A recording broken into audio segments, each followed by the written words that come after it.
हरिओम तत्सत। आचार्य शंकर सांस्कृतिक एकता न्यास द्वारा आयोजित शंकर व्याख्यान माला का श्रवण कर रहे सभी आत्मीय भाई बहनों का बिहार योग विद्यालय की ओर से और हमारी गुरु परंपरा की ओर से आत्मीय अभिवादन, हार्दिक अभिनंदन। आचार्य शंकर इस पुण्य भारत भूमि की महानतम विभूतियों में से रहे हैं। न केवल हम सन्यासियों के लिए वे पूजनीय और आदरणीय हैं, बल्कि समस्त जनमानस के लिए वे एक प्रेरणा के स्रोत हैं। उनका कालजयी संदेश समाज के हर वर्ग, समाज के हर व्यक्ति के लिए प्रेरणादायी है, कल्याणकारी है।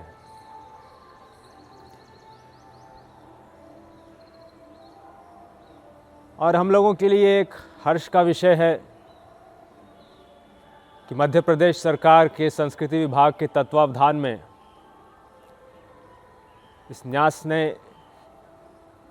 आचार्य शंकर के जीवन, उनके चरित्र, उनकी शिक्षाओं पर ये एक व्याख्यान माला आयोजित की है और इसके माध्यम से शंकराचार्य का संदेश सब तक पहुँचे, सब इससे प्रेरणा लें, सब अपने जीवन को उन्नत बना सकें। ये वास्तव में एक सराहनीय कार्य है, प्रशंसनीय कार्य है। आज जो विषय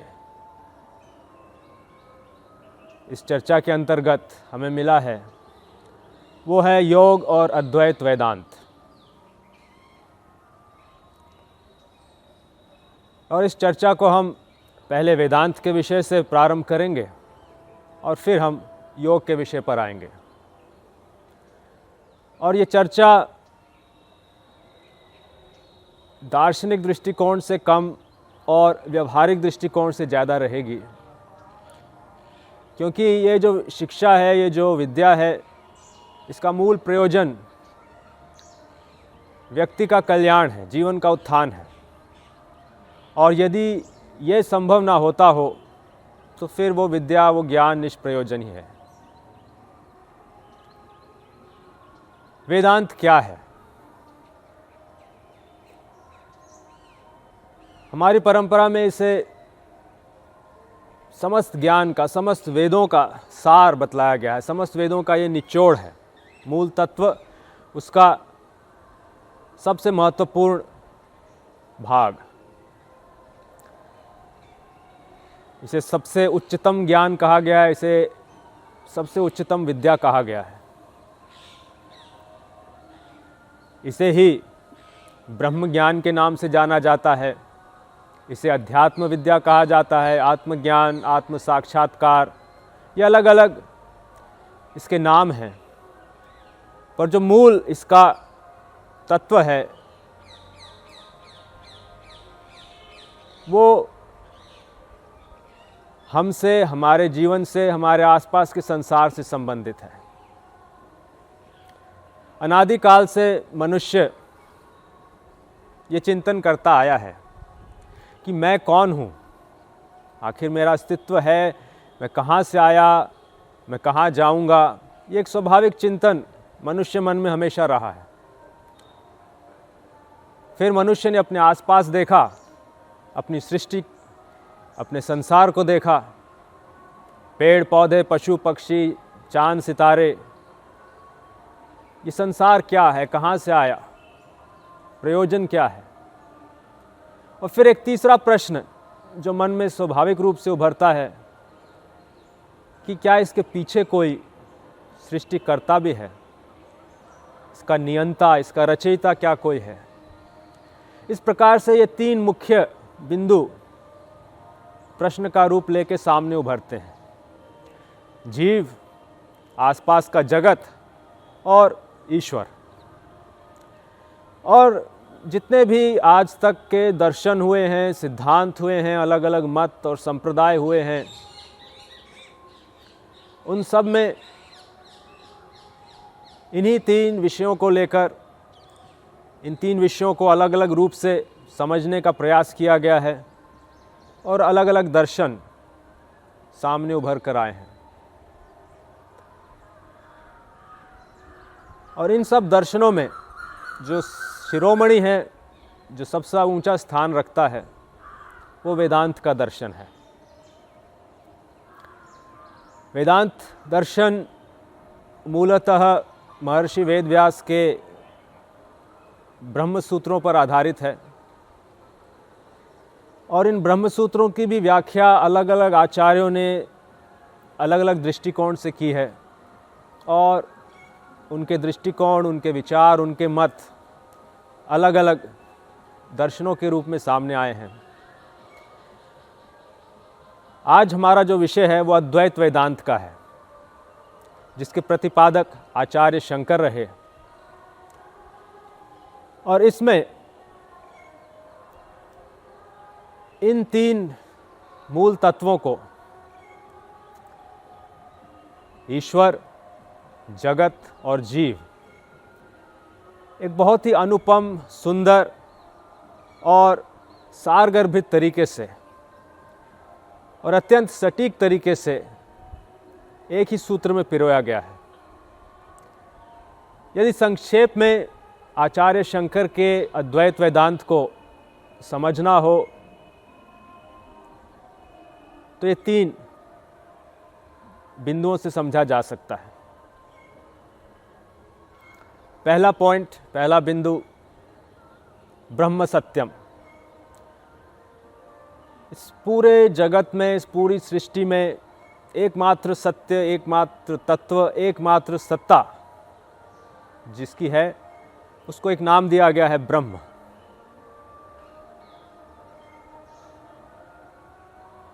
जो सर्वोच्च सत्ता है, सर्वोच्च तत्व है। दूसरा बिंदु, जगन मिथ्या। ये जो जगत है, ये जो सृष्टि है, ये जैसी वास्तव में प्रतीत होती है वैसी नहीं है। अभी हमें ये जगत सत्य प्रतीत होता है और व्यवहार में हाँ, इसकी एक यथार्थता है, एक सत्यता है, लेकिन परमार्थ दृष्टि में ये मात्र ब्रह्म पर एक अध्यारोप है, ब्रह्म पर एक सुपर इम्पोजिशन है, ब्रह्म का एक विवर्त है। तो ये भी ब्रह्म के अंतर्गत ही आ जाता है। और तीसरा बिंदु, जीव के बारे में। जीवो ब्रह्म नैव परः। जीव और ब्रह्म, इनमें कोई भिन्नता नहीं है, ये एक हैं, अभेद हैं।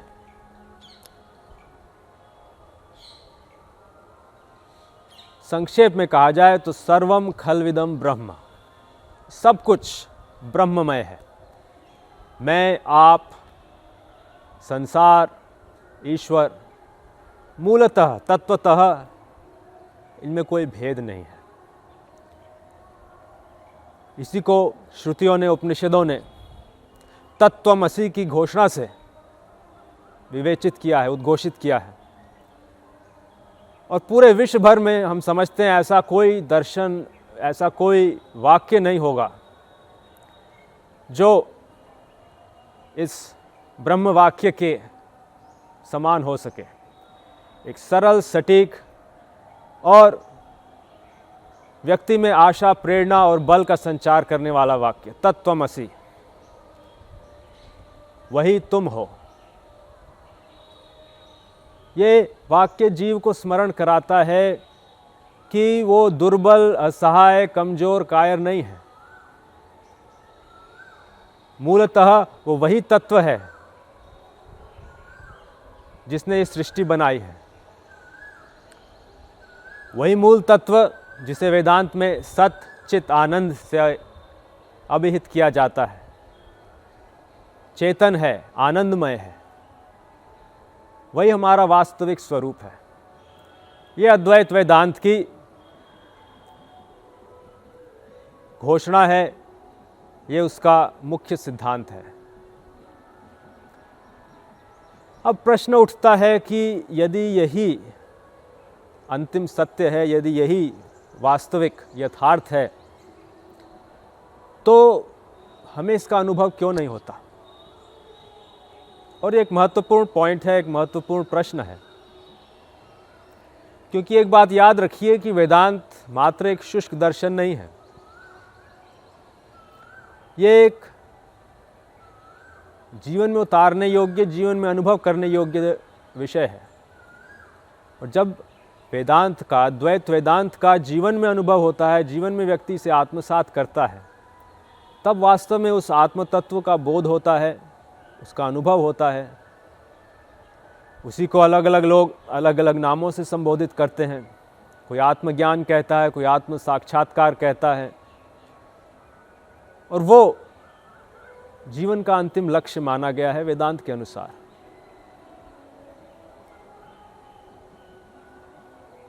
अब ये चुनौती हम लोगों के सामने आती है कि ये जो ज्ञान का पॉइंट है, जो ज्ञान की बात है, इसको अनुभव के धरातल पर लाना, व्यक्तिगत अनुभव की चीज बनाना।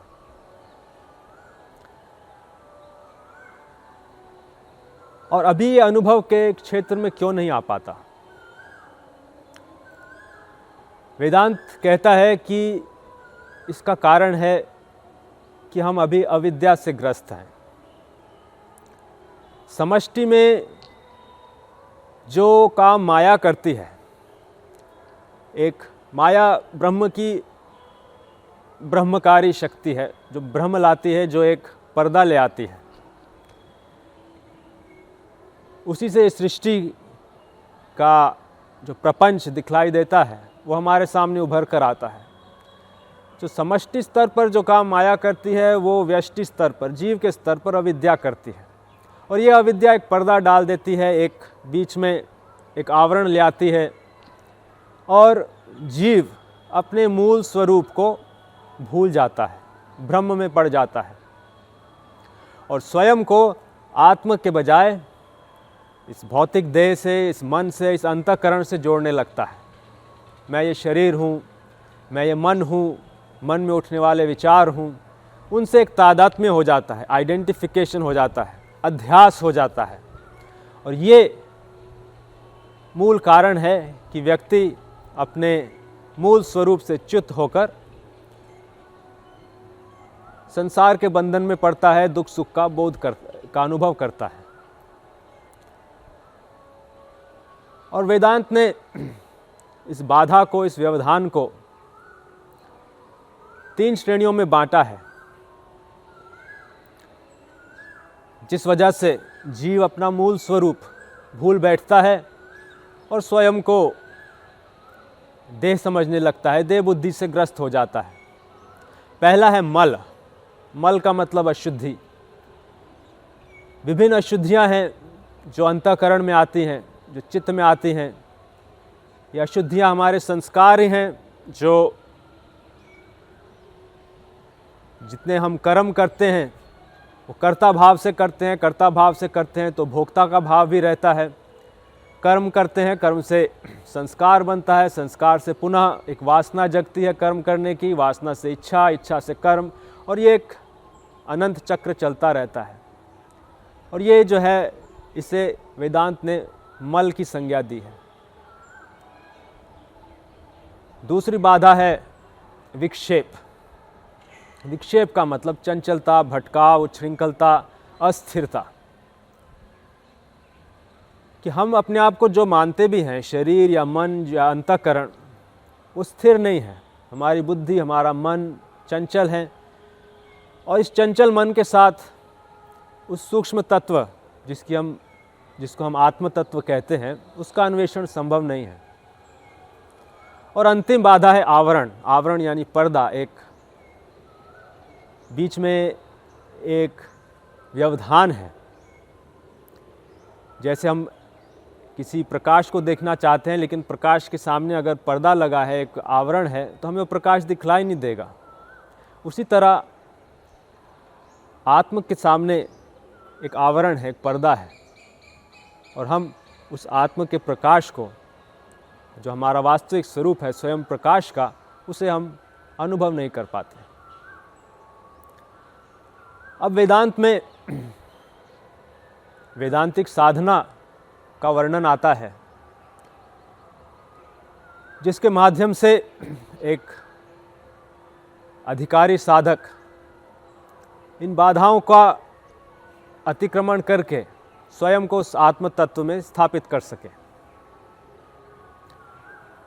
वेदांत में श्रवण, मनन और निधि ध्यासन की साधना का वर्णन आता है, पर साथ ही ये भी कहा जाता है कि ये एक योग्य अधिकारी के लिए साधना है। जो वेदांत का मौलिक ग्रंथ है ब्रह्म सूत्र का, उसका पहला सूत्र है अथ अतो ब्रह्म जिज्ञासा,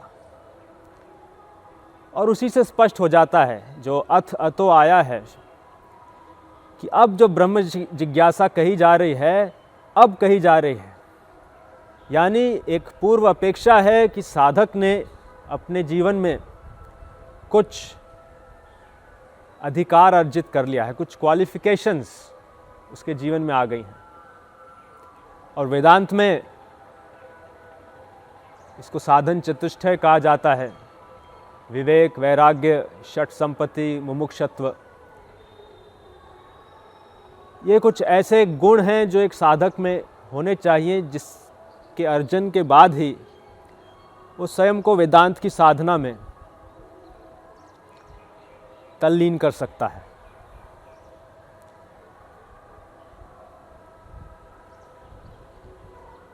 अब जन साधारण के लिए ये जो क्वालिफिकेशंस हैं ये कठिन है।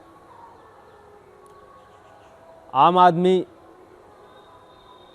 ना तो विवेक से युक्त है, ना उसमें प्रबल वैराग्य है, और जो षट संपत्ति की चर्चा आती है, शम दम, जो इंद्रिय और मन का निग्रह है, ये प्राथमिक जो आवश्यकताएं हैं वही वो पूरी नहीं कर पाता है। ऐसी स्थिति में क्या किया जाए, ये प्रश्न बहुत समय से हमारे मनीषियों और ऋषि मुनियों के सामने रहा है, और इसके समाधान के रूप में योग मार्ग प्रतिपादित हुआ है, प्रस्तुत किया गया है। स्वयं श्री कृष्ण श्रीमद् भगवद गीता में अर्जुन को जो उपदेश देते हैं, पहला उपदेश है वो वेदांत का है, वो ज्ञान का उपदेश है। और फिर उसकी चर्चा करने के बाद, जिसमें वो अर्जुन को आत्मा के बारे में बतलाते हैं, आत्मा तो अजर है, अमर है, अनादि है, नैनम छिंदंती शस्त्राणि नैनम दहति पावकः, इस आत्मा का न कोई मार सकता है न काट सकता है। इस आत्म तत्व का निरूपण करने के बाद फिर एक तरह से वो गियर बदलते हैं, मार्ग में थोड़ा सा परिवर्तन लाते हैं। अर्जुन से कहते हैं, ऐशा ते विहिता सांख्ये बुद्धिर योगे त्विमाम शृणु। अब तक तो सांख्य का वर्णन किया है, और यहाँ पर गीता में सांख्य वेदांत का ही पर्याय है। अब वेदांत का वर्णन करने के बाद अब हम योग की चर्चा करते हैं। तो श्री कृष्ण का ही अनुसरण करते हुए यहाँ हम अब योग मार्ग पर थोड़ा प्रकाश डालेंगे, और उसको भी एक व्यवहारिक रूप से प्रस्तुत करेंगे, ताकि आप लोग जो इस व्याख्यान को सुन रहे हैं कुछ ऐसे बिंदुओं को ग्रहण कर सकें और अपने जीवन में अपना सकें, जिससे आप स्वयं योग मार्ग के लाभ को अनुभव कर सकें।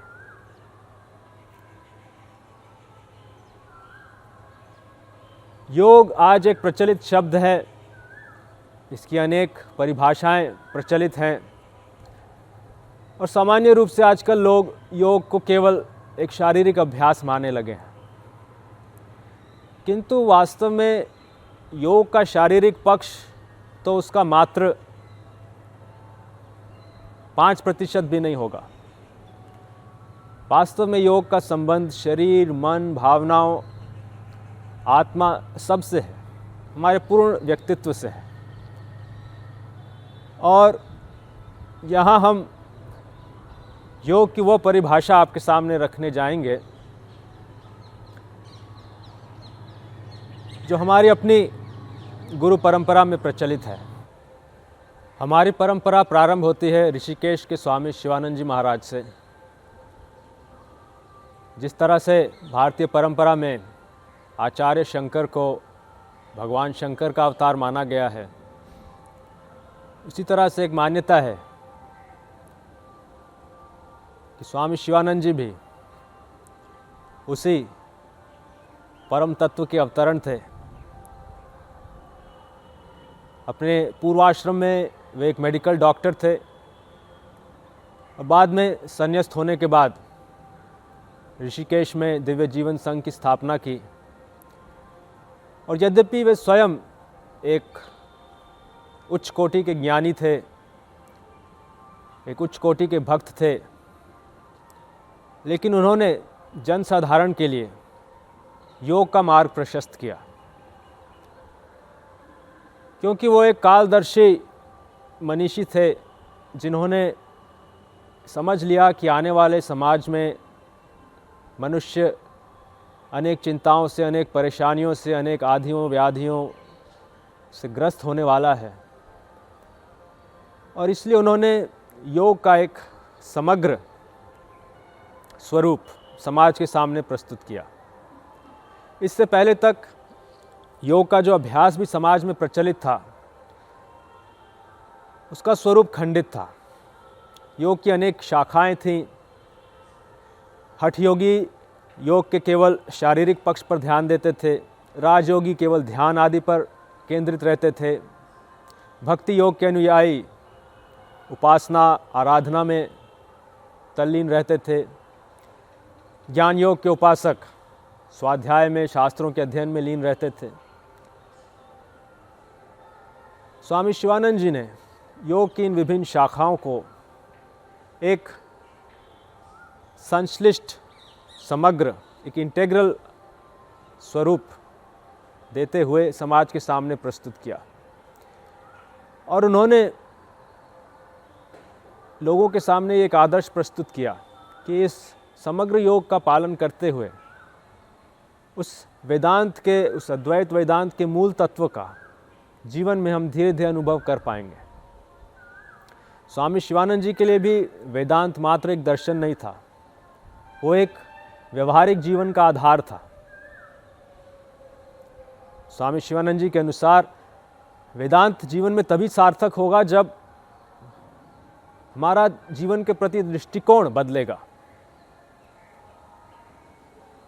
वेदांत का एक सच्चा साधक जीवन के प्रति एक नकारात्मक दृष्टिकोण कभी रख ही नहीं सकता। जीवन के प्रति उसका दृष्टिकोण विश्वास, साहस और आशा के साथ जुड़ा रहेगा। वो सदैव आशावादी रहेगा, सदैव साहसी रहेगा, उसमें कायरता या कमजोरी का कोई स्थान नहीं रहेगा। और दूसरों के प्रति जो उसका दृष्टिकोण होगा, जो उसके आसपास के लोग हैं, उनके प्रति उसका व्यवहार, उसका दृष्टिकोण करुणापूर्ण होगा, मैत्रीपूर्ण होगा, सद्भावपूर्ण होगा। क्योंकि आखिर जब वही एक आत्म तत्व सर्वत्र विराजमान है, जो आत्म तत्व हम में है, वही आत्म तत्व जब दूसरे व्यक्ति में भी है, तब फिर असहिष्णुता, द्वेष, घृणा, ईर्ष्या, ऐसी नकारात्मक भावनाओं के लिए स्थान ही कहाँ रह जाता है। इस प्रकार वेदांत एक बहुत ही उदात्त दर्शन है, जो न केवल आध्यात्मिक दृष्टिकोण से महत्वपूर्ण है, पर सामाजिक, पारिवारिक, राष्ट्रीय, अंतर्राष्ट्रीय, वैश्विक स्तर पर भाईचारा, प्रेम, सौहार्द की भावना ला सकता है। और यही स्वामी शिवानंद जी का लक्ष्य था। और उन्होंने योग को एक मार्ग के रूप में प्रस्तुत किया, एक समग्र योग को प्रस्तुत किया। और इस समग्र योग के इस विकास क्रम की झलक हमें दिखलाई देती है स्वामी सत्यानंद जी महाराज के जीवन में। स्वामी सत्यानंद जी स्वामी शिवानंद जी के मुख्य शिष्यों में से थे। उन्होंने ही 60 के दशक में बिहार योग विद्यालय की स्थापना की थी। उन्हें अपने गुरु से एक आदेश मिला था कि योग को नगर नगर डगर डगर फैलाओ। इसे पूरे विश्व में प्रतिष्ठित करो, क्योंकि आने वाले युग की यही संस्कृति होगी और यही लोगों को जीवन में एक दिशा देगी, लोगों के जीवन को एक सकारात्मक तरफ मोड़ पाएगी। और स्वामी सत्यानंद जी ने अपने गुरु आदेश को शिरोधार्य करके योग के संदेश को न केवल अपने जीवन में आत्मसात किया, बल्कि उसका पूरा प्रचार किया, उसे वैज्ञानिक स्तर पर प्रतिष्ठित किया। और उनके जीवन में योग का ये विकास क्रम हमें स्पष्ट दिखलाई देता है। योग की इन विभिन्न शाखाओं में पूर्णता प्राप्त करते हुए अंत में वो अध्यात्म के सर्वोच्च शिखर पर आसीन हुए। और उस सर्वोच्च स्थिति को उन्होंने जिस शब्द के माध्यम से वर्णित किया,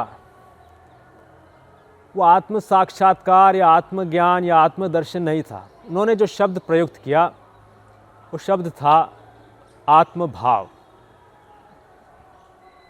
ये हमारे भावनात्मक पक्ष को उजागर करता है कि आत्म तत्व का अनुभव होने पर जब ये अनुभव हो जाए कि वही आत्म तत्व जो मुझ में है वही मेरे पड़ोसी में है, तो जो पड़ोसी के सुख दुख हैं वो भी अपने लगने लगेंगे। और ये आत्मज्ञान की, आत्मभाव की वास्तविक कसौटी है। क्या दूसरों के सुख दुख भी हम उसी प्रकार अनुभव कर सकते हैं जिस तरह से हमें अपना सुख दुख अनुभव होता है? इस सर्वोच्च अनुभव की स्थिति को स्वामी सत्यानंद जी ने रिखिया में प्राप्त किया और वहाँ उन्होंने एक व्यवहारिक साधना प्रस्तुत की, जिससे जन साधारण इस आत्मभाव की एक झलक अपने जीवन में अनुभव कर सके। और यह व्यवहारिक साधना थी सेवा, प्रेम और दान की, कि किस प्रकार दूसरों की सेवा से, दूसरों के प्रति निष्काम प्रेम करने से, किस प्रकार दूसरों के साथ अपनी वस्तुएं साझा करने से, दान देने से हमारी अपनी अशुद्धियाँ धीरे धीरे कम होती हैं और हम उस आत्म तत्व के अनुभव के और समीप आ पाते हैं।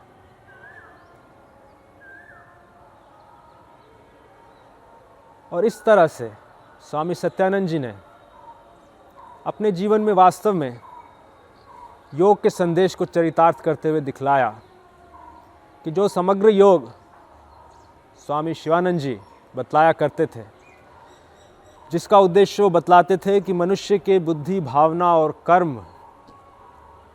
का समायोजन है, उसका समग्र विकास है, उसे किस प्रकार एक साधक वास्तव में प्राप्त करके अपने जीवन में अभिव्यक्त कर सकता है। और आज हम देखते हैं कि स्वामी सत्यानंद जी के शिष्य, उनके उत्तराधिकारी, हमारे गुरु स्वामी निरंजनानंद जी उसी समग्र योग को समाज के सामने एक बहुत ही सरल, एक बहुत ही सुबोध, एक बहुत ही व्यवहारिक ढंग से प्रस्तुत कर रहे हैं। उन्होंने स्वामी शिवानंद जी के समग्र योग को एक बहुत सुंदर दृष्टांत के माध्यम से हम लोगों के सामने प्रस्तुत किया है और उसी पर हम अब थोड़ी चर्चा करेंगे। ये दृष्टांत है योग चक्र का। जिस प्रकार से एक चक्र होता है और उसके अंदर अलग अलग आरे होते हैं, स्पोक्स होते हैं, इस दृष्टांत के माध्यम से हम योग के समग्र स्वरूप को बेहतर समझ सकते हैं। योग का एक पक्ष है अंतरंग पक्ष या साधनात्मक पक्ष, जिसमें हम योग के विभिन्न विधियों का अभ्यास करते हैं, उनके माध्यम से अपने जीवन की विभिन्न अशुद्धियों को, विकारों को दूर कर पाते हैं। ये योग का साधनात्मक पक्ष हुआ, अंतरंग पक्ष हुआ। और योग का दूसरा पक्ष है इसका वो पक्ष जो जीवन शैली से संबंधित है, हमारी अभिव्यक्तियों से संबंधित है। आखिर अगर हम केवल योग के विभिन्न अभ्यास करते हैं, आसन, प्राणायाम, ध्यान के अभ्यास करते हैं, उससे कुछ उपलब्धि भी मिल जाती है, पर यदि उससे हमारे आसपास के लोगों को कुछ लाभ नहीं, यदि हम अपने घर, परिवार, समाज के लोगों के साथ संबंध नहीं सुधार पाते, उनसे सहयोग नहीं कर पाते, उनका उत्थान करने में अपना योगदान नहीं दे पाते, तो हम समझेंगे कि बहुत हद तक वो उपलब्धि व्यर्थ ही है, क्योंकि वो वेदांत के लक्ष्य की ओर भी नहीं ले जा रही। आखिर वेदांत का लक्ष्य तो उस सार्वभौमिक आत्म तत्व से तादात्म्य स्थापित करना है ना। तो जब हम योग को इस दृष्टि से देखते हैं, एक हुआ इसका अंतरंग पक्ष, एक बहिरंग पक्ष। योग चक्र में एक अंतरंग पक्ष है और इसके अंतर्गत 3 शाखाएं आती हैं, हठ योग, राजयोग और क्रिया योग। ये योग का साधनात्मक पक्ष हुआ। और जो इसका अभिव्यक्ति मूलक पक्ष है, जो बहिरंग पक्ष है, जो इस चक्र का दूसरा भाग है, उसके अंतर्गत उसमें भी 3 अंग आते हैं। पहला कर्म योग, भक्ति योग और ज्ञान योग। तो जिस तरह से एक चक्र होता है और जब चक्र चलना शुरू करता है, धीरे धीरे आगे बढ़ता है, तो उसका जो ये वाला भाग है, दायां भाग, पहले वो नीचे जाता है, फिर ऊपर आता है। इसी तरह से जो उसका विपरीत भाग है वो आगे जाता है, पीछे जाता है। तो ये एक तरह से योग के विकास क्रम का एक बहुत सुंदर दृष्टांत है। आप योग के किसी साधनात्मक पक्ष को लेते हैं, उसको जीवन में साधते हैं, तो उसकी जो उपलब्धि मिलती है वो फिर आपके व्यवहार में अभिव्यक्त होती है, कर्म योग, भक्ति योग, ज्ञान योग के माध्यम से। और उस अभिव्यक्ति के माध्यम से आपका चरित्र, आपका व्यक्तित्व और अधिक शुद्ध बनता है और अधिक परिष्कृत होता है। और ये परिष्कार आपके फिर साधनात्मक पक्ष में मदद करता है, आप अपनी साधना में और गहराई में जा पाते हैं। और इस प्रकार ये योग चक्र आपको अपने जीवन लक्ष्य की दिशा में क्रमशः आगे ले जाता है। और यदि इसका और गहराई से विवेचन करें तो हम पाएंगे कि स्वामी निरंजनानंद जी ने ये जो योग चक्र के अंतर्गत योगांगों को पिरोया है, ये वास्तव में उन्हीं बाधाओं का निराकरण करते हैं जो हमें अद्वैत वेदांत के अनुभव को प्राप्त करने में बाधक होते हैं। हठ योग और कर्म योग, ये जो एक युगल है, एक अंतरंग और बहिरंग योग का, ये मल का निवारण करता है। मल यानी अशुद्धि, जिसका हमने पहले एक संक्षेप में विवरण दिया था। और ये अशुद्धियाँ अनेक स्तर पर रहती हैं। शारीरिक अशुद्धियाँ हैं, नाड़ियों की अशुद्धियाँ हैं, चित्त में संस्कारों की अशुद्धियाँ हैं। तो ये हठ योग और कर्म योग का जो एक सम्मिश्रण है, ये इस मल का, इस अशुद्धि का शनै शनै निवारण करता है। और जैसे जैसे हम शुद्ध होते हैं, हम धीरे धीरे अपने योग के, वेदांत के लक्ष्य की ओर, उसकी ओर समीप आते जाते हैं। राजयोग और भक्ति योग, जो दूसरा युगल है अंतरंग और बहिरंग योग का, ये विक्षेप का निवारण करता है। विक्षेप यानी जो अस्थिरता है, चंचलता है, उसका निवारण करता है।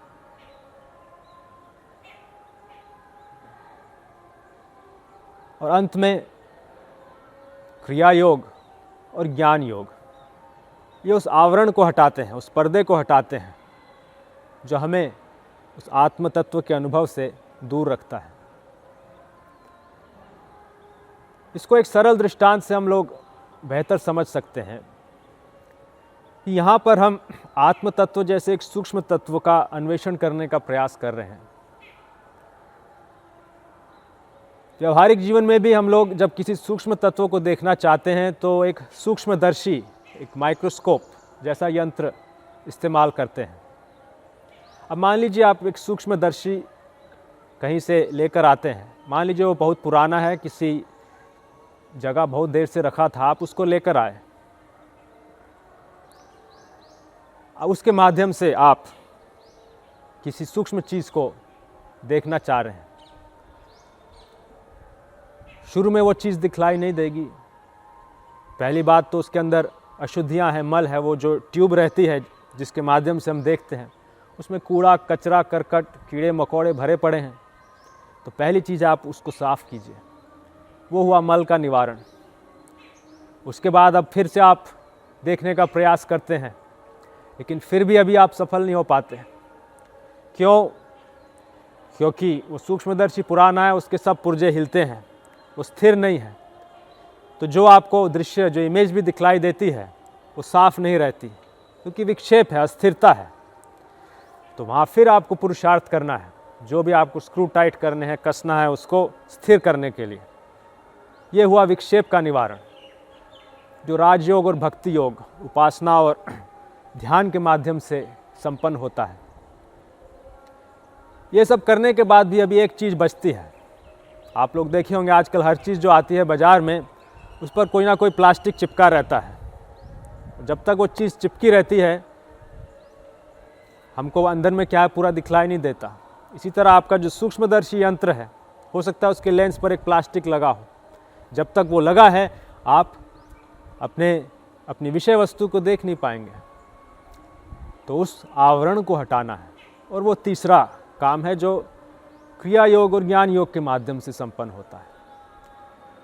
इस दृष्टांत से हम देख सकते हैं, बेहतर समझ सकते हैं कि हमारी योग यात्रा में ये योग की शाखाएं, ये योग के अंग किस प्रकार प्रासंगिक हैं, किस प्रकार उपयोगी हैं।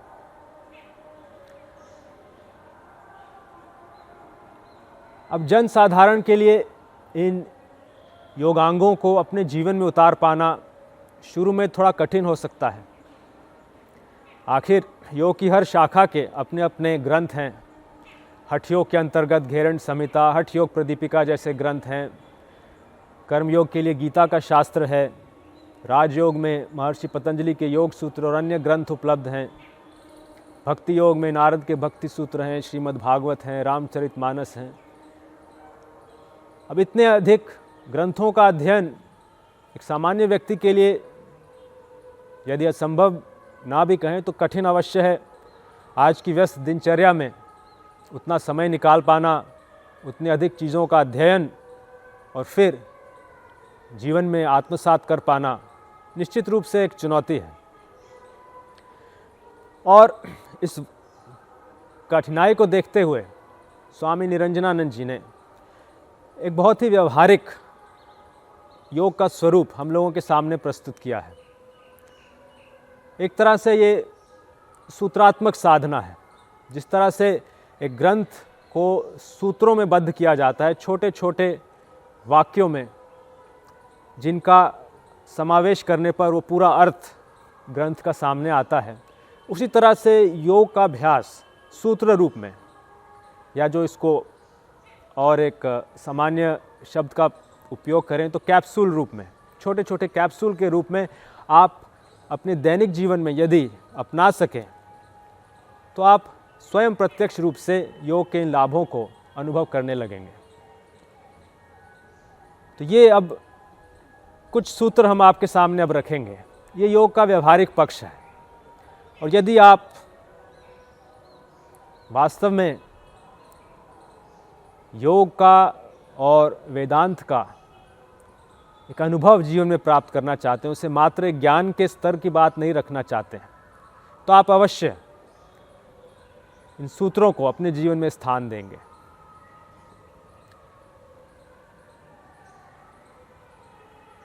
और इन योगांगों के अलावा एक चीज़ और, ये तो योग के विभिन्न अभ्यास हुए, और योग अभ्यासों के अतिरिक्त एक जीवन शैली भी है। योग एक ऐसी चीज़ है जिसको क्षण प्रति क्षण यदि हम जिएं तो वास्तव में योग का हम अधिकतम लाभ प्राप्त कर सकते हैं।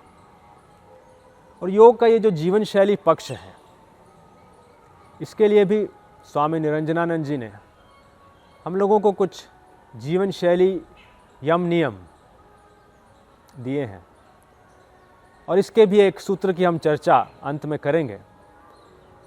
और यदि इन सब को आप अपने जीवन में समाविष्ट कर पाए तो आप स्वयं प्रत्यक्ष रूप से इसके लाभ अनुभव कर सकते हैं। तो योग के पहले अंग की चर्चा करते हैं, हठ योग। हठ योग के अंतर्गत सामान्य रूप से अनेक भाग आते हैं। षटकर्म हैं, आसन हैं, प्राणायाम हैं, मुद्रा हैं, बंध हैं। एक सामान्य व्यक्ति के लिए 5 आसन और 2 प्राणायाम पर्याप्त हैं, और स्वामी निरंजनानंद जी इसी की सलाह देते हैं।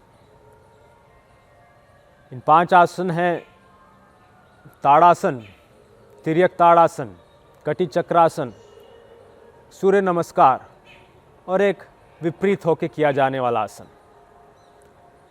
प्राणायाम में नाड़ी शोधन प्राणायाम, जिसमें श्वास को एक नासिका और दूसरी नासिका में क्रमबद्ध तरीके से दाएं और बाएं ले जाया जाता है। और भ्रामरी प्राणायाम, जिसमें कंठ से एक ध्वनि का उच्चारण होता है और उस ध्वनि को हम अपने मस्तिष्क के भीतर अनुभव करने का प्रयास करते हैं। 5 सरल से आसन, 2 सरल प्राणायाम।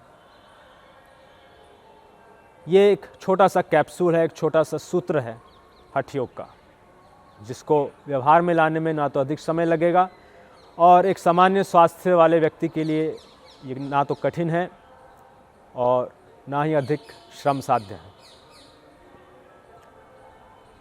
दूसरा अंग है राजयोग का। राजयोग का एक सरल सा कैप्सूल, इसके अंतर्गत एक अभ्यास आता है शिथिलीकरण का, रिलैक्सेशन का, जिसके अंतर्गत सबसे उपयोगी, सबसे व्यवहारिक विधि है योग निद्रा की। इस विधि का आविष्कार स्वामी सत्यानंद जी ने किया था और अब ये पूरे विश्व भर में एक बहुत ही लोकप्रिय पद्धति बन गई है, जिसके माध्यम से हम अपने मानसिक भावनात्मक तनावों को हटाकर एक बेहतर मनोवस्था, एक बेहतर भावनात्मक अवस्था का अनुभव कर सकते हैं। तो एक शिथिलीकरण का अभ्यास और एक छोटा सा ध्यान का अभ्यास सोने से पहले, एक सरल सा अभ्यास है अंतर्मौन का अभ्यास, जिसमें हम दृष्टा का भाव लाकर अपने विचारों को, अपनी मानसिक गतिविधियों को एक साक्षी भाव से देखते हैं। तीसरा अंग योग का कर्मयोग का। इसका भी एक छोटा सा सूत्र, कि अभी हम केवल एक एक सूत्र दे रहे हैं, और शुरू में अगर आप इतना भी कर सकें तो वास्तव में वो एक बहुत बड़ी उपलब्धि होगी।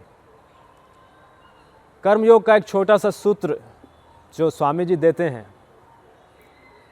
और जो कर्म के प्रति हमारे दृष्टिकोण को बदल सकता है। आखिर ये पूरा संसार कर्ममय है, हमारा जीवन कर्ममय है। कर्म से हम ना तो विमुख हो सकते हैं, ना उसका त्याग हो सकता है। दिन भर कर्म में तो संलग्न रहना ही है। लेकिन यदि कर्म के प्रति दृष्टिकोण में एक परिवर्तन लाया जा सके तो वो कर्म न रह के कर्मयोग में परिवर्तित हो जाता है। और ये छोटा सा सूत्र है कि आप जीवन में जो भी कर्म करते हैं, चाहे आप दफ्तर में कार्य करते हैं, चाहे आप गृहिणी हैं और घर के कार्य करते हैं, चाहे विद्यार्थी हैं और अध्ययन का कार्य करते हैं, जो भी कार्य है आपका, हर काम में करने से पहले ये अगर भाव ला सकें कि आप उस काम को जीवन में पहली बार और अंतिम बार कर रहे हैं। ये आपके कर्म के प्रति दृष्टिकोण में एक मौलिक परिवर्तन ले आएगा। आप कर्म को अधिक सजगतापूर्वक करेंगे, उसके फल के प्रति ध्यान कम, बल्कि कर्म को अधिक कुशलतापूर्ण ढंग से करने में आपका ध्यान अधिक रहेगा। और आखिर योग कर्मसु कौशलम ही है। जैसे जैसे कर्मों में आपकी कुशलता बढ़ेगी, आपके कर्म न रह के कर्म योग में रूपांतरित होने लगेंगे। तो ये एक सूत्र कर्म योग का। अब चौथा है भक्ति योग। भक्ति योग भी अपने में एक बहुत बृहत विषय है। रामचरितमानस में नवधा भक्ति की एक बहुत सुंदर व्याख्या की गई है। लेकिन अगर आप इसका केवल पहला सूत्र पकड़ सकें, उसको गांठ बांध करके जीवन में अपना सकें, तो निश्चित रूप से आप ही विजयी होंगे। और स्वामी जी इस सूत्र की व्याख्या इस प्रकार से करते हैं। ये जो सूत्र है प्रथम भक्ति संतन करी संगा का, प्रायः इसे समझा जाता है कि केवल संतन यानी संतों का संग किया करो। लेकिन इसका एक व्यापक अर्थ है जो स्वामी जी हमारे सामने रखते हैं। संत का तात्पर्य केवल साधु संत महात्माओं से नहीं है, जीवन की हर सकारात्मक चीज से है। आखिर योग का ध्येय है कि तमस से सत्व की ओर जाना, नकारात्मकता से सकारात्मकता की ओर जाना।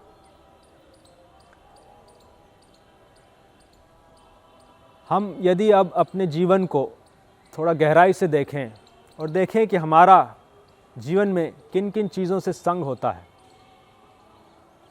किन लोगों से हम मिलते हैं, क्या पत्रिकाएं पढ़ते हैं, टीवी में क्या देखते हैं, इंटरनेट या सोशल मीडिया में हम क्या देखते हैं, ये सब हमारे संग हैं, हमारी संगतियां हैं। अब यदि हम ये एक हल्का सा विवेक अपने जीवन में ला सकें कि जितनी इन चीज़ों से हमारा संग हो रहा है, क्या यह संग सत्संग है या कुसंग है।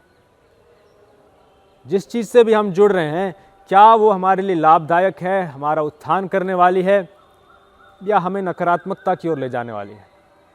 और वहाँ पर एक हल्का सा विवेक करके या तो विच्छेद कर लें नकारात्मक चीज़ से, या पुरुषार्थ करके अपने आप को एक सकारात्मक चीज़ से जोड़ लें। ये भक्ति का पहला सूत्र है, भक्ति योग का,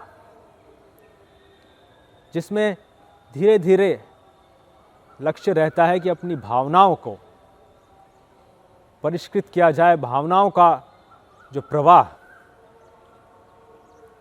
अभी अशुभ चीज़ों की ओर हो रहा है, उसे शुभ चीज़ की ओर ले जाया जाए। आखिर भक्ति है क्या? वही एक भावना है। जब वो नकारात्मक होती है तो क्रोध, घृणा, ईर्ष्या के रूप में अभिव्यक्त होती है, और वही भावना जब सकारात्मक होती है तो भक्ति बनती है, हमें अपने आराध्य से जोड़ती है, लोगों के प्रति हमारे संबंध को मधुर बनाती है। चुनाव हमारा है कि हम अपनी भावना को किस दिशा में ले जाना चाहते हैं, और उसके लिए भक्ति का एक व्यवहारिक सूत्र है।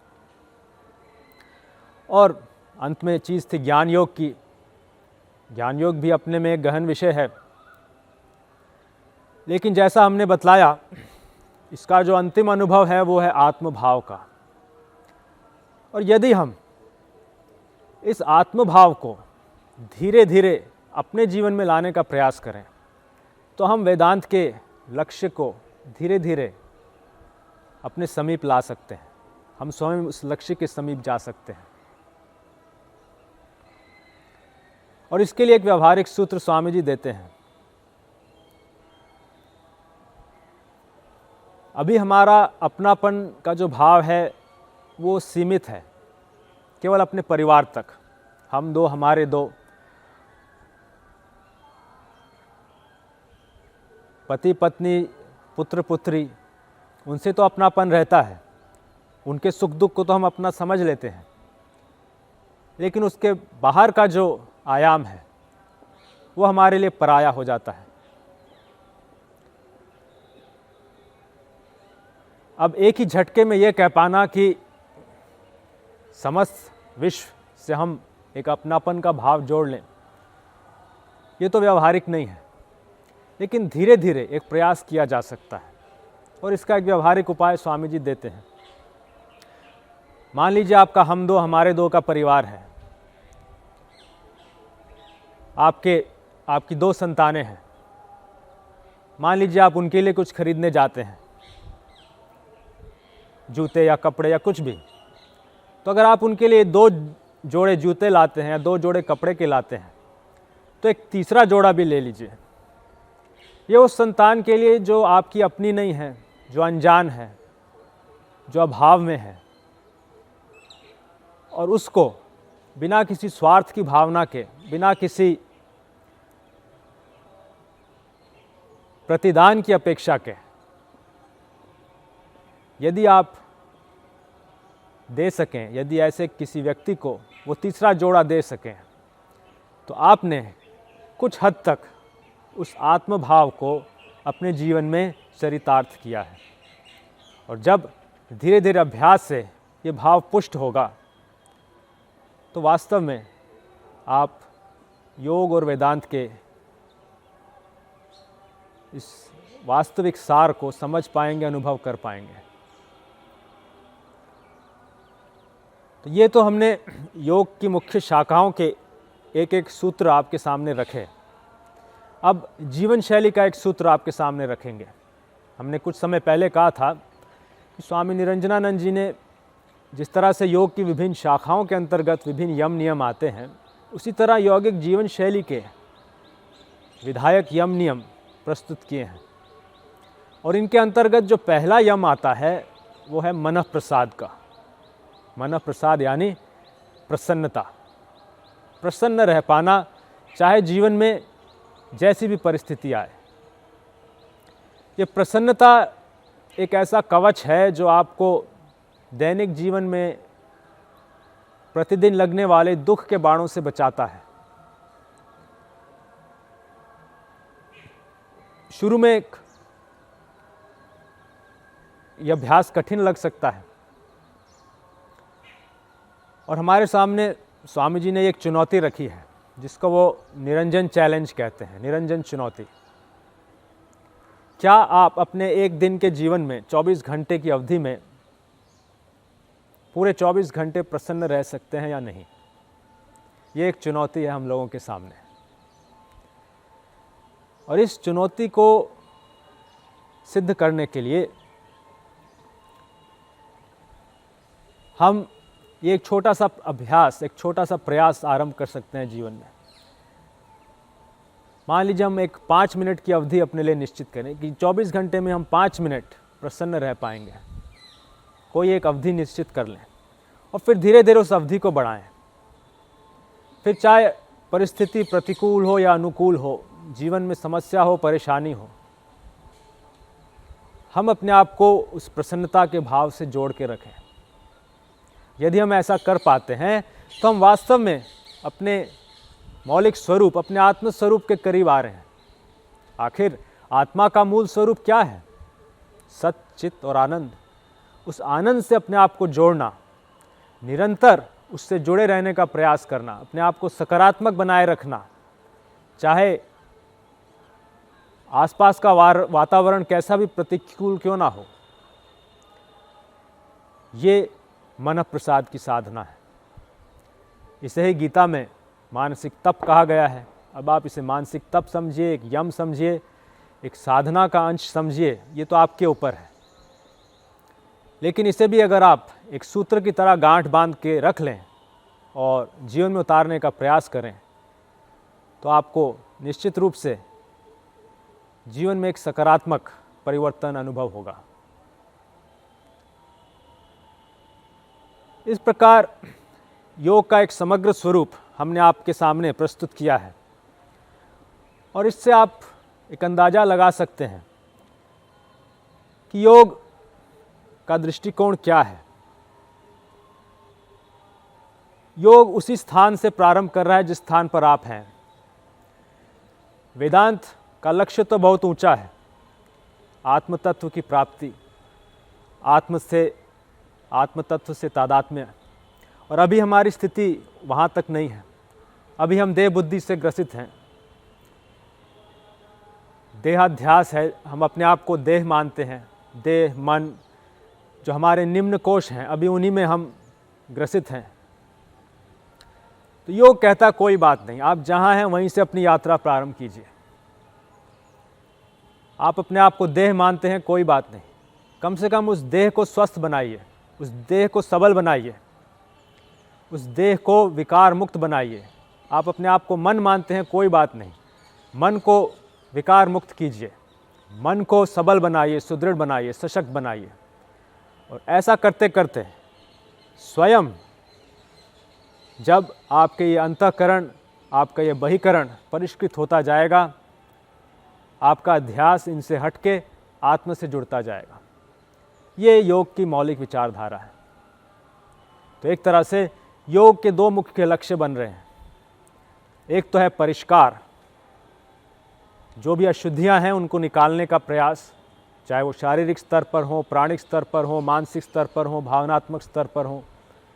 ये योग के विभिन्न अंग उनका निराकरण कर रहे हैं। और दूसरा है पोषण, पुष्टि, इनको सबल बनाना। श्रुति कहती भी है, नायम आत्मा बलहीनेन लभ्य। ये आत्म तत्व कमजोर कायर लोगों से प्राप्त नहीं हो सकता। इसके लिए एक सुदृढ़ शरीर, सशक्त शरीर, स्वस्थ शरीर की आवश्यकता है। एक स्वस्थ मन, संतुलित मन, आशावादी मन की आवश्यकता है। और ये सब योग के माध्यम से हम अपने जीवन में प्राप्त कर सकते हैं। और जब ये संभव होता है तो वास्तव में वो वेदांत का लक्ष्य, वो वेदांत का सार जीवन में चरितार्थ हो जाता है। स्वयं श्री कृष्ण ने भगवद गीता में कहा है, सर्वभूतस्थम आत्मानम सर्वभूतानि चात्मनि। ये जो वेदांत का अंतिम लक्ष्य है कि उस आत्म तत्व को सर्वभूतों में देखना, सभी प्राणियों में देखना, और सर्वभूतानि च आत्मनि, सर्वभूतों को, सभी प्राणियों को अपने भीतर देख पाना, ये जो वेदांत का लक्ष्य है, ये जो वेदांत का सार है। ईक्षते योग युक्तात्मा सर्वत्र समदर्शना। कौन देखता है इसको, कौन देख पाता है? जो योग युक्तात्मा है, जो योग में स्थित है, योग में पूरी तरह परायण है, पारंगत है, वो समदर्शी होके उस वेदांत के अंतिम लक्ष्य को सहज रूप से देखता है, अनुभव करता है। तो स्वयं श्री कृष्ण ने एक बहुत सुंदर ढंग से इस श्लोक में ज्ञान के मार्ग को, वेदांत को और योग को एक साथ जोड़ दिया है। और उन्होंने कहा भी है, एकम सांख्यम च योगम च। सांख्य और योग भिन्न नहीं है, लक्ष्य समान है, केवल मार्गों में थोड़ा सा अंतर है। और यदि इस मार्ग का अवलंबन करते हुए हम अपने जीवन का उत्थान कर सकें, अपने जीवन को अधिक उन्नत, उत्कृष्ट, उदात्त बना सकें, और उसके माध्यम से अपने परिवार, अपने समाज, अपने राष्ट्र और पूरे विश्व में सहयोग देते हुए उनका भी उत्थान करने में योगदान दे सकें, तो हम समझते हैं कि ये वास्तव में योग को जीवन में चरितार्थ करना होगा। और ये वास्तव में उस अद्वैत वेदांत को जीवन में परिलक्षित करना होगा, जिसका इतना सुंदर निरूपण आदि गुरु शंकराचार्य ने अनेक शताब्दियों पहले इस भारत भूमि में किया था। एक आदर्श हमारे सामने रखा था, और यदि हम उस आदर्श की ओर कुछ चंद कदम भी चल पाएं, जो हमने सूत्र आपके सामने रखे, भले ही उन सबको आप ना भी आत्मसात कर पाएं, केवल एक या दो को गांठ बांध करके रख लें और उन्हें अपने जीवन में